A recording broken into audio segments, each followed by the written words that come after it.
नमस्कार, मैं टी अनिल, आप देख रहा वॉइस ऑफ भिलाई। और यहाँ पे एक शख्स खड़े हैं, दत्ता जी, उनसे जानना चाहेंगे। सर, अब की बार किसकी सरकार? अब की बार छत्तीसगढ़ में भारतीय जनता पार्टी की सरकार। ऐसा क्यों लगता है भारतीय जनता पार्टी की सरकार? क्योंकि 5 साल के भ्रष्टाचार से छत्तीसगढ़ की जनता त्रस्त हो चुकी है और वो जान चुकी है कि भ्रष्टाचार हटाना है और छत्तीसगढ़ को बचाना है तो भारतीय जनता पार्टी को ही लाना है।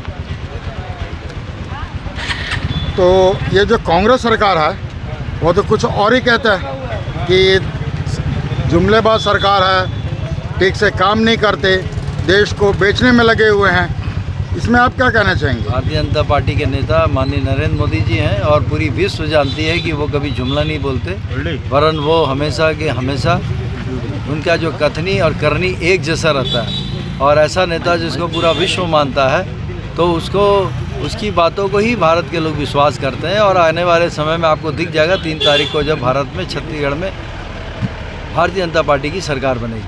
छत्तीसगढ़ में कितने सीट की उम्मीद है सर? इस बार छत्तीसगढ़ में लगभग 60 के सीट हम लोग को मिलेगा। लेकिन कांग्रेस कहते हैं कि 75 पार।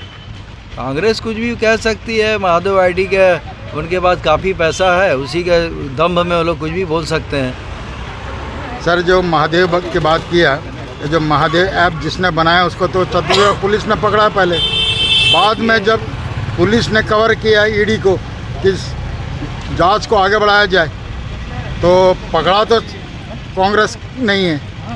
किसने पकड़ा था से बड़ी बात यह है कि महादेव आईडी लगभग 4 साल से छत्तीसगढ़ में चल रही है। जिस दिन भारत का प्रधानमंत्री माननीय नरेंद्र मोदी इस छत्तीसगढ़ की धरती में आया और उसके पास जब ये बात रखी गई कि महादेव आईडी नाम का कोई आईडी है जो छत्तीसगढ़ के भोले वाले जनता को ठग रही है, उसी के 7 दिन के अंदर महादेव आईडी पूरे देश के अंदर बैन हो गया। उसके पहले तो छत्तीसगढ़ शासन इसको बैन नहीं कर पाया, जिससे सिद्ध हो रहा है कि भारतीय जनता पार्टी जो है इसको लेके कितनी सीरियस है और भारत का प्रधानमंत्री अपने देश के लिए कितना ज़्यादा सोचता और करता है। सर, ये भी बात उठी है, लोग बीच में बात करते रहते हैं, मोदी सरकार ने इसको बंद इसलिए नहीं किया क्योंकि उन्हें जीएसटी मिल रहा था।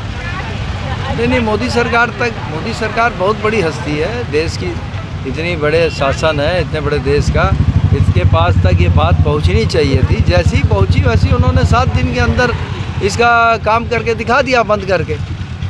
भूपेश सरकार तो नहीं कर पाई इतने सालों तक। अच्छा, आप ये बताइए कि अगर आप सरकार में आते हैं तो आप 2-4 काम बताइए जिसमें आप काम करेंगे छत्तीसगढ़ के लिए। देखिए, हम सरकार में नहीं आते हैं, सरकार में भारतीय जनता पार्टी आएगी और भारतीय जनता पार्टी ने जो काम करना अपने घोषणा पत्र में सारे चीज़ों को उन्होंने स्पष्ट कर दिया है और उसी घोषणा पत्र के अनुसार ही भारतीय जनता पार्टी कार्य करेगी। जिस घोषणा पत्र में उन्होंने गरीबों के लिए, महिलाओं के लिए, मजदूरों के लिए, हर वर्ग के लिए, छात्रों के लिए, युवाओं के लिए, हर वर्ग के लिए उन्होंने लिखा है और उसमें स्पष्ट जानकारी दिया, उसी अनुसार कार्य छत्तीसगढ़ में होगा। सर, ये जो बीच में जनता के बीच में ये भी फैला हुआ है कि अगर बीजेपी सरकार आते हैं तो जो इंग्लिश मीडियम चालू हुआ है उसको बंद कर दिया जाएगा। इसमें आप क्या कहना चाहेंगे? स्वामी आत्मानंद जो इंग्लिश मीडियम खुला हुआ है वो उससे कई सारे छात्र जो है वो उसमें इंग्लिश मीडियम में पढ़ रहे हैं। बीजेपी सरकार अगर आएगी तो उसे बंद नहीं करेगी, वरन और अच्छे ढंग से उसको चलाएगी, उसका सही उपयोग होगा।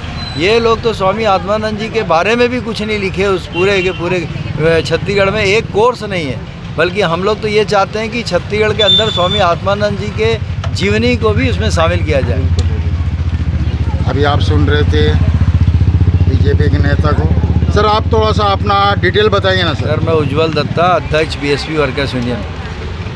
अभी आप सुन रहे थे और आप लोग को जो सुनने के लिए हम आप सभी को धन्यवाद।